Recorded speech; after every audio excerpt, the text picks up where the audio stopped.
চিকিৎসার জন্য বিএনপির চেয়ারপারসন বেগম খালেদা জিয়া লন্ডনে যাবেন এমন খবর আগেই বলা হয়েছিল। সবকিছু ঠিক থাকলে আজ শুক্রবার তার যাওয়ার কথা ছিল, কিন্তু কোনো কারণে তিনি এখন বিদেশে যাচ্ছেন না। তবে সেই কারণটা কি তা দলের পক্ষ থেকে জানানো হয়নি, আর পরবর্তীতে কবে যাবেন তাও কেউ নিশ্চিত করতে পারছেন না। এর আগে দলের পক্ষ থেকে বলা হয়েছিল সবকিছু ঠিক থাকলে আজ শুক্রবার তিনি চিকিৎসার জন্য লন্ডনে যাবেন, সেখান থেকে অন্য কোনো দেশের উন্নত সেন্টারে যাবেন লিভার প্রতিস্থাপনে।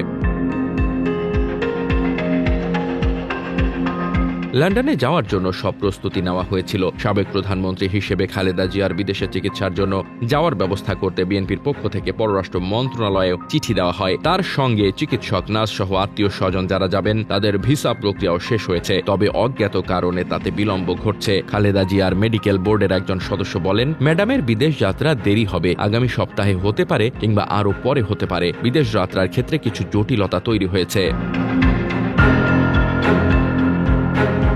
এর আগে বিএনপির স্থায়ী কমিটির সদস্য সাবেক মন্ত্রী আমির খসরু মাহমুদ চৌধুরী বলেছিলেন, খালেদা জিয়া প্রথমে যুক্তরাজ্যের লন্ডনে যাবেন, সেখান থেকে পরে তাকে বিশেষজ্ঞ চিকিৎসকের পরামর্শ অনুযায়ী লিভার প্রতিস্থাপনের জন্য যুক্তরাষ্ট্র কিংবা জার্মানির কোনো মাল্টিডিসিপ্লিনারি হেলথ সেন্টারে নিয়ে যাওয়া হতে পারে। উল্লেখ্য, খালেদা জিয়া দীর্ঘদিন ধরে লিভার সিরোসিস, হৃদরোগ, ফুসফুস, আর্থাইটিস, কিডনি, ডায়াবেটিস সহ বিভিন্ন জটিলতায় ভুগছেন। ঢাকার এভারকেয়ার হাসপাতালে বিভিন্ন সময় সিসিইউতে থেকে বিশেষজ্ঞ চিকিৎসকের সমন্বয়ে মেডিকেল বোর্ডের মাধ্যমে তাকে চিকিৎসা নিতে হয়েছে। 2018 সালের 8 ফেব্রুয়ারি জিয়া অরফানেজ ট্রাস্ট দুর্নীতির মামলায় 5 বছরের সাজা দিয়ে কারাগারে পাঠানো হয় সাবেক প্রধানমন্ত্রী খালেদা জিয়াকে।